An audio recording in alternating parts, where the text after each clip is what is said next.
오늘 하나님께서 우리에게 주신 말씀 구약성경 이사야에서 58장 1절부터 9절 전반부까지 말씀입니다. 제가 읽어드리겠습니다. 크게 외치라. 목소리를 아끼지 말라. 내 목소리를 나팔같이 높여 내 백성에게 그들의 허물을, 야곱의 집에 그들의 죄를 알리라. 그들이 날마다 나를 찾아 나의 길 알기를 즐거워함이 마치 공의를 행하여 그의 하나님의 규례를 저버리지 아니하는 나라 같아서 의로운 판단을 내게 구하며 하나님과 가까이 하기를 즐거워하는도다. 우리가 금식하되 어찌하여 주께서 보지 아니하시오며 우리가 마음을 괴롭게 하되 어찌하여 주께서 알아주지 아니하시나이까. 보라, 너희가 금식하는 날에 오락을 구하며 온갖 일을 시키는도다. 보라, 너희가 금식하면서 논쟁하며 다투며 악한 주먹으로 치는도다. 너희가 오늘 금식하는 것은 너희의 목소리를 상달하게 하려는 것이 아니니라. 이것이 어찌 내가 기뻐하는 금식이 되겠으며 이것이 어찌 사람이 자기의 마음을 괴롭게 하는 날이 되겠느냐.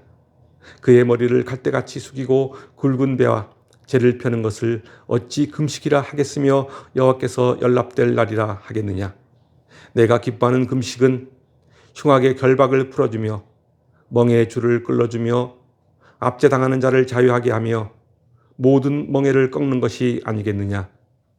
또 줄인 자에게 내 양식을 나누어 주며 유리하는 빈민을 집에 들이며 헐벗은 자를 보면 입히며 또 내 골육을 피하여 스스로 숨지 아니하는 것이 아니겠느냐.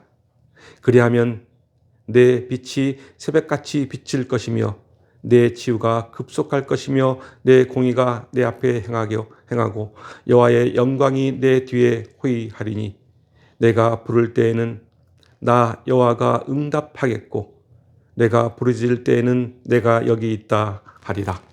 아멘. 오늘 본문은 하나님이 기뻐하시는 금식이 무엇인가를 우리들에게 일깨워주는 말씀입니다. 당시 이스라엘 백성들은 한쪽으로는 경건한 금식을 행하면서도 다른 한편으로는 욕심과 쾌락에 빠져서 그것을 추구하는 등 외식적이고 형식적인 신앙생활을 하고 있었습니다. 이에 이사야 선지자는 하나님이 기뻐하시는 금식은 그런 것이 아니고 하나님에 대한 경건한 기도와 이웃에 대한 사랑의 행위가 동반되어야 함을 지적하고 있습니다. 그러면서 신앙생활을 한다고 하면서 정작 주님의 뜻과 거리가 먼 위선적인 금식으로 하나님께 나아간다면 그것은 하나님과 전혀 관계없는 자기 자신을 과시하는 그런 표현밖에 되지 않는다는 것을 지적하고 있습니다. 우리는 예배를 시작하면서 하나님께 영과 진리로 예배할지니라 라는 말로 예배를 시작했습니다. 이것은 단지 정성을 다하고 엄숙하게 드리는 예배를 말하는 것이 아닙니다. 성령의 인도하심으로 하나님의 진리를 바라보면서 하나님께 예배를 드리는 것을 말합니다. 그러니까 인간적인 뜻과 인간적인 생각으로 드리는 예배가 아니고 하나님의 뜻과 하나님의 인도하심으로 하나님만을 바라보며 예배하는 것을 말합니다. 세상적인 기준에 마음이 붙들려 형식적이고 의식적인 예배가 아닌 성령이 주관하는 예배가 되어야 함을 말합니다. 예배가 형식적이고 의식적인 것을 추구하게 되면은 사람들은 그것으로 자기 스스로가 경건한 척 만족할지는 모르겠지만은 하나님을 기쁘시게 하는 예배하는 그것은 거리가 멀어지게 되는 예배입니다. 그리고 또 하나, 참된 예배는 예배의 장소나 예배의 방식에 달려있지 않습니다. 그렇다고 설교 말씀을 잘 들었다고 그것이 진정한 예배가 되는 것도 아닙니다. 참되고 진정한 예배는 하나님이 받으시는 예배, 하나님이 기뻐하시는 예배가 되어야 하는데 그러기 위해서는 내 안에 하나님의 말씀을 온전히 따르겠다는 다짐이 묻어 있어야 합니다. 그리고 또 내 삶을 말씀으로 적시겠다는 믿음이 수반되어야 합니다. 그럴 때 내 삶은 변화되고 내가 살아가는 모습이 평안과 기쁨으로 가득 차게 되는 것입니다. 그것은 구별된 하루, 특별한 공간의 예배에서 해방시켜 주고 모든 시간, 모든 공간으로 확장시켜서 내 모든 일상이 곧 예배가 되는 삶을 만들어 줍니다. 그런 예배가 영과 진리로 드리는 예배입니다. 오늘은 우리가 이런 생각을 가지고 예배를 드렸으면 좋겠습니다. 우리는 예배자로서 하나님께 진정으로 영과 진리로 예배를 드리고 있는가? 또 하나는 우리가 드리는 예배가 하나님의 축복의 통로가 되고 있는가? 라는 것입니다. 예배는 하나님의 은혜와 축복을 체험하는 통로가 되어야 합니다. 그래서 예배는 하나님과 그 성도가 가장 역동적으로 교제를 나누는 장이라고 할 수 있습니다. 그러기 위해서는 우리의 마음의 중심이 어디를 향하고 있는지 되돌아볼 필요가 있습니다. 오늘 본문 1절과 2절을 보면은 형식적인 신앙 행위를 이렇게 지적하고 있습니다. 크게 외치라. 목소리를 아끼지 말라.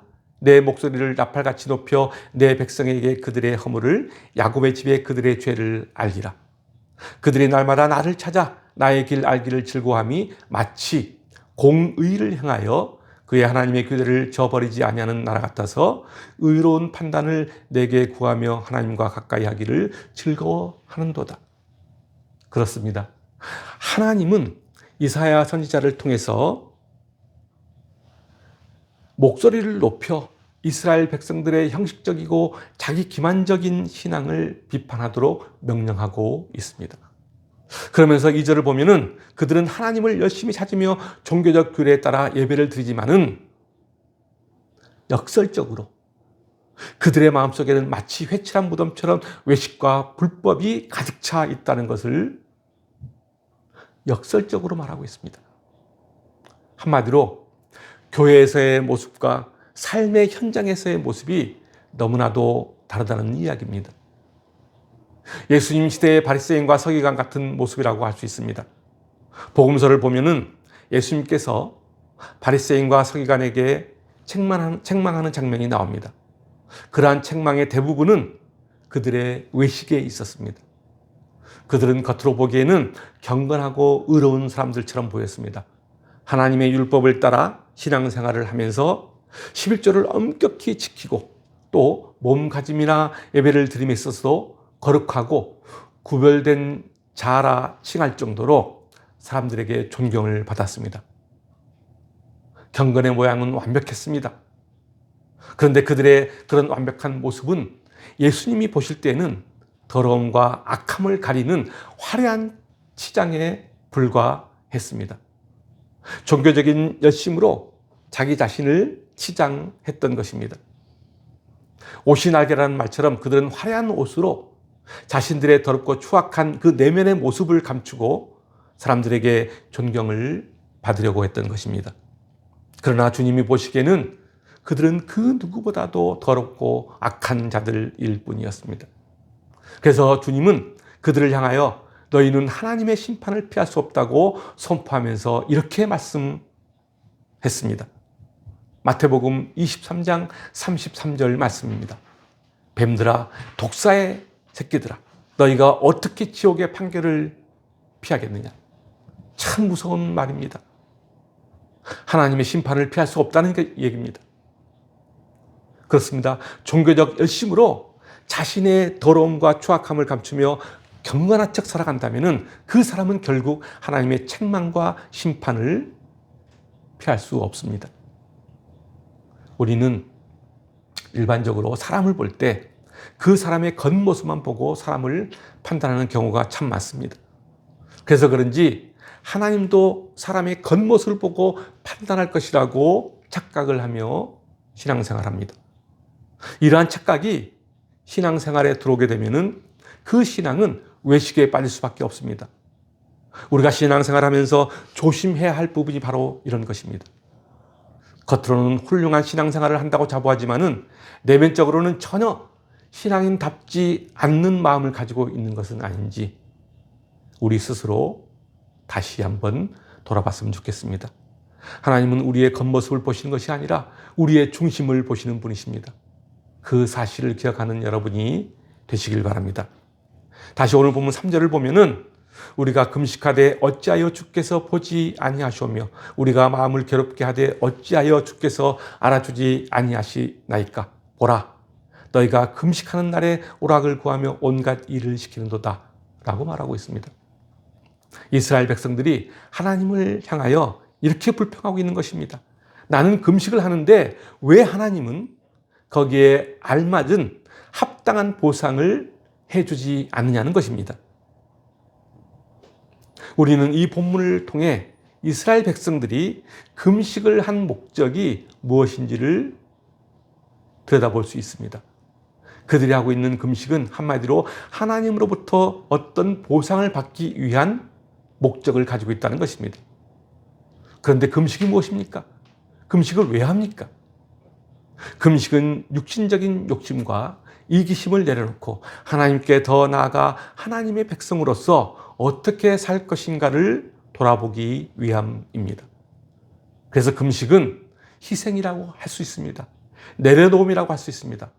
무엇을 얻는 것이 아니라 버리는 것입니다. 그 어떤 보상을 바라는 것이 금식이 아니라는 말입니다. 그런데 이스라엘 백성들은 나는 이러이러했으니 하나님은 거기에 합당한 보상을 해주세요 라며 일종의 하나님과 거래를 하고 있는 모습입니다. 누가복음 18장을 보면은 바리새인과 세리 두 사람이 나란히 성전에 올라가 기도하는 내용이 나옵니다. 누가복음 18장 10절부터 13절 말씀입니다. 두 사람이 기도하러 성전에 올라가니 하나는 바리새인이요 하나는 세리라. 바리새인은 서서 따로 기도하며 이르되 하나님이여 나는 다른 사람들 곧 토색 불의 간음을 하는 자들과 같지 아니하고 이 세리와도 같지 아니함을 감사하나이다. 나는 일에 2번씩 금식하고 또 소득의 11조를 드리나이다 하고 세리는 멀리 서서 감히 눈을 들어 하늘을 쳐다보지도 못하고 다만 가슴을 치며 이르되 하나님이여 불쌍히 여기소서 나는 죄인이로소이다 하였느니라. 바리새인과 세리의 기도가 너무나 대조적인 모습입니다. 세리는 하늘을 쳐다보지도 못하고 다만 가슴을 치며 이렇게 외치며 기도합니다. 하나님이여 나는 죄인입니다. 나는 부족하고 죄인입니다 라는 것을 고백하고 있습니다. 그런데 반면에 바리새인은 뭐라고 하며 기도합니까?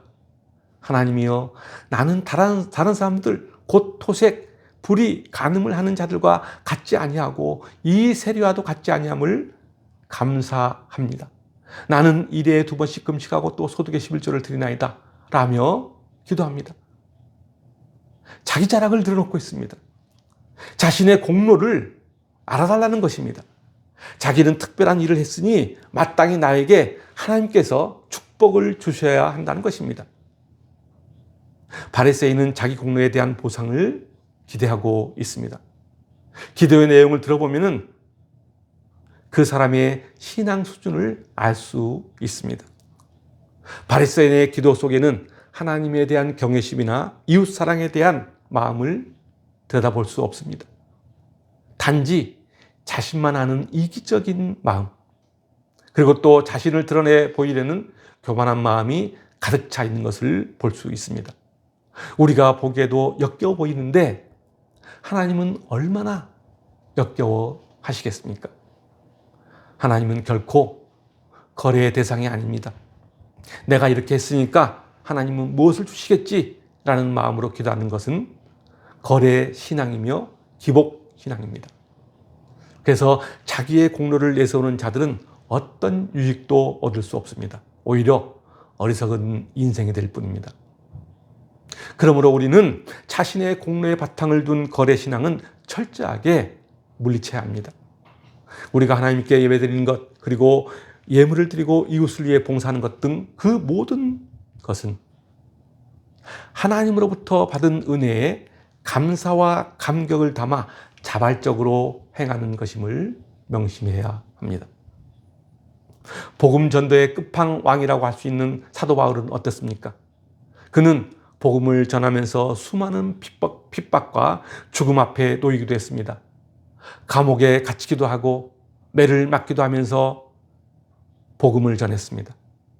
그는 자신이 해왔던 그 모든 일들에 대하여 이렇게 고백을 합니다. 고린도전서 15장 10절 말씀입니다.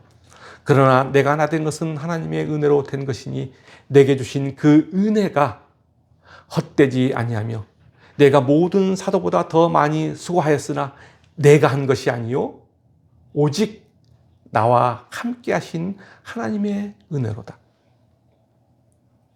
그렇습니다. 내가 많이 수고했으나 그것은 내가 한 것이 아니고 누가 했다고요? 하나님이 하셨다는 것입니다. 한마디로 나의 공로가 아니고 하나님의 은혜라는 것입니다. 이러한 고백이 나의 고백이 되는 여러분이 되시길 바랍니다. 다시 오늘 본문으로 돌아가서 4절 후반부를 보면은 금식의 기본 정신을 잃어버리고 왜 자신들에게 합당한 보상을 해주지 않느냐고 항변하는 이스라엘 백성들을 향해 이렇게 말하고 있습니다. 4절 후반부 제가 읽어드리겠습니다. 너희가 오늘 금식하는 것은 너희의 목소리를 상달하게 하려는 것이 아니니라. 이 말을 공동 번역 성경으로 다시 읽어보면 이렇습니다. 오늘 이따위 단식은 집어치워라. 너희 호소가 하늘에 들릴 리 없다. 너무나 리얼한 표현입니다. 금식의 기본 정신을 상실한 그런 금식은 하지 말라는 것입니다. 집어치우라는 것입니다. 다시 말하면 너희들의 그런 금식은 하나님께서 기뻐하시지 않는다는 것입니다. 계속해서 5절을 보겠습니다. 이것이 어찌 내가 기뻐하는 금식이 되겠으며 이것이 어찌 사람이 자기의 마음을 괴롭게 하는 날이 되겠느냐. 그의 머리를 갈대같이 숙이고 굵은 배와 재를 펴는 것을 어찌 금식이라 하겠으며 여호와께 연락될 날이라 하겠느냐. 보여주기 위한 금식, 드러내기 위한 금식, 자랑하기 위한 금식, 보상을 받기 위한 금식, 이런 금식은 하나님께 연락되지 않는다는 말입니다. 금식의 행위가 중요한 것이 아니고 금식을 하는 그 마음, 그러니까 내면의 상태가 중요하다라는 말입니다. 그렇다면 하나님이 기뻐하시는 금식은 어떤 금식일까요? 6절과 7절을 보겠습니다. 내가 기뻐하는 금식은 흉악의 결박을 풀어주며 멍에 줄을 끌어주며 압제당하는 자를 자유하게 하며 모든 멍에를 꺾는 것이 아니겠느냐. 또 줄인 자에게 내 양식을 나누어 주며 유리하는 빈민을 집에 들이며 헐벗은 자를 보면 입히며 또 내 골육을 피하여 스스로 숨지 아니하는 것이 아니겠느냐. 그렇습니다. 진정한 금식은 끼니를 거르며 기도하는 것에 있지 아니하고 고통 중에 처한 이웃을 돌아보고 압제와 억압 중에 처한 이들을 자유하게 하는 것, 그리고 굶주린 자들에게 양식을 주며 잠잘 곳이 없어서 고통 중에 있는 사람들에게 숙소를 마련해 주는 것, 이것을 금식이라고 말합니다. 그러니까 한마디로 진정한 금식은 자비와 사랑이 전제되어야 한다는 것입니다. 금식을 하는 이유는 여러 가지가 있겠지만은 구약 성경을 보면은 급박하고 큰 문제가 닥쳤을 때 금식하는 경우가 대부분입니다. 사무엘상 7장을 보면은 블레셋이 이스라엘을 침공하여 나라의 운명이 풍전등화와 같은 위기에 처했을 때 사무엘은 금식을 선포합니다. 사무엘상 7장 5절과 6절 말씀입니다. 사무엘이 이르되 온 이스라엘은 미스바로 모이라. 내가 너희를 위하여 여호와께 기도하리라 하며 그들이 미스바에 모여 물을 길어 여호와 앞에 붓고 그날 종일 금식했다고 말씀하고 있습니다. 그리고 역대하 20장을 보면은 모압과 암몬 그리고 마온 사람들이 유다를 치려할 때 여호사밧은 온 국민과 더불어 금식을 선포합니다. 역대하 20장 1절부터 3절 말씀입니다. 그 후에 모압 자손과 암몬 자손들이 마온 사람들과 함께 와서 여호사밧을 치고자 한지라. 어떤 사람이 와서 여호사밧에게 전하여 이르되 큰 무리가 바다 저쪽 아람에서 왕을 치러 오는데 이제 하사손다발 곧 엔게디에 있나이다 하니 여호사밧이 두려워하여 여호와께로 낫을 향하여 간구하고 온 유다 백성에게 금식하라 공포하며. 그리고 또 에스더 4장을 보면은 하만이 유다인을 몰살시키려 할 때 에스더는 자기 동족들과 함께 금식을 합니다. 에스더 4장 16절 말씀입니다. 당신이 가서 수산에 있는 유다인을 다 모으고 나를 위하여 금식하되 밤낮 3일을 먹지도 말고 마시지도 마소서. 나도 나의 시녀와 더불어 이렇게 금식한 후에 규례를 어기고 왕에게 나아가리라. 죽으면 죽으리라 하리라. 그렇습니다. 금식은 이같이 다급하고 중대한 일을 앞두고 행하는 것임을 알 수 있습니다. 그런데 오늘 본문 6절과 7절을 보면 하나님이 기뻐하시는 금식이 뭐라고 합니까? 한마디로 고통 중에 있는 자들의 멍에를 풀어주고 또 그들을 도와주는 것이라고 말합니다. 금식은 고통입니다. 금식은 내려놓음입니다. 금식은 몸부림입니다. 그러니까 하나님의 백성들이 고통 속에 몸부림치며 금식하듯 내 주변의 아픔과 고통 속에 놓인 어려운 이웃들을 절박한 심정으로 돌보아야 한다는 것입니다. 자신의 소원을 성취하기 위해 자신의 욕망을 채우기 위해 하는 것이 금식이 아닙니다. 누군가에 보여주기 위한 것도 아니고 누군가에게 보상을 받기 위한 것도 아닙니다. 이 땅의 연약한 자들, 고통받는 자들을 돌보기 위한 금식이 바로 하나님이 기뻐하시는 금식이라는 것입니다. 마지막으로 오늘 본문 8절과 9절을 보면은 참된 금식은 하나님을 감동시키고 결국 우리의 삶도 변화시켜준다는 사실을 말해주고 있습니다. 8절과 9절 말씀입니다. 그리하면 내 빛이 새벽같이 비칠 것이며 내 치유가 급속할 것이며 내 공의가 내 앞에 행하고 여호와의 영광이 내 뒤에 호위하리니 내가 부를 때 나 여호와가 응답하겠고 내가 부르짖을 때 내가 여기 있다 하리라. 그렇습니다. 참된 금식은 하나님을 움직이는 능력이 있습니다. 왜냐하면 참된 금식은 자기 생명을 담보로 다른 사람들의 생명을 구하기 위해 하나님께 매달리는 것이기 때문입니다. 그래서 금식의 특징은 자기를 희생하는 이타적인 기도라고 할 수 있습니다. 사랑하는 성도 여러분, 우리가 신앙생활을 하면서 빠지기 쉬운 함정이 있습니다. 그것은 바로 종교적인 형식주의, 종교적인 의식주의입니다. 신앙생활에 있어서 하나님이 정하신 형식은 분명 필요합니다. 그러나 하나님이 주신 뜻과 근본 정신을 놓쳐버리고 형식과 의식에만 취한다면 그것은 하나님과 전혀 관계없는 신앙이 되고 맙니다. 금식도 마찬가지입니다. 금식이라는 명분보다는 그 안에 내재되어 있는 하나님의 뜻을 발견해야 합니다. 예배도 마찬가지입니다. 예배 속에 담긴 하나님의 속삭임, 하나님의 사랑을 느껴야 합니다. 그리고 예배를 통하여 하나님의 은혜와 축복을 체험해야 합니다. 그런 통로가 되어야 됩니다. 예배가. 그럴 때 우리의 삶은 하나님의 생명으로 가득 차게 되는 것입니다. 사랑하는 성도 여러분, 여러분 모두가 여러분의 삶에 하나님의 생명으로 가득 차길 주님의 이름으로 축원합니다. 기도하겠습니다.